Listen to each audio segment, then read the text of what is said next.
na hii ni PHP in Swahili. Somo la pili tutajifunza namna ya kuinstall XAMPP kwenye Windows. Katika Google utaandika XAMPP for Windows na utasearch. Utafungua linki ya kwanza kabisa. Hapo utadownload XAMPP yenye bit 64 for Windows.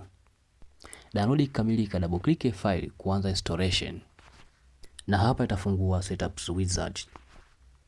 Utabonyeza next, afu utachagua sehemu ya kuinstall XAMPP yako. Ukishachagua lugha, installation process itaanza, itachukua muda mchache tu. Na hapa utabonyeza finish na utakuwa umesha install XAMPP yako. Na hapa utaona hii control panel. Tutazame namna ya kuitumia XAMPP. Hivi ni vitu muhimu vitatu na unatakiwa kuvifahamu kabla hujaanza kuitumia XAMPP. Katika control panel utawasha Apache pamoja na MySQL. Utaenda kwenye browser yako, utasearch localhost. Na hapo utafunguka XAMPP folder index. Na hii ni location ya page yetu ilipo.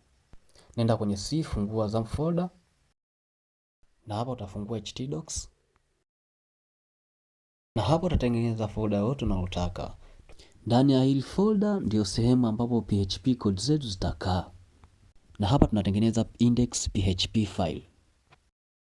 File langu lina kodi hello world. Baada ya kukodi nitasave, nitaenda kwenye browser yangu. Hapa sasa nitasearch localhost, alafu mbele nitaweka jina la folder nilotengeneza. Nitabonyeza enter.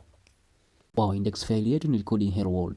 Asante kwa kutazama video hii. Usisahau kusubscribe, kushare na kulike.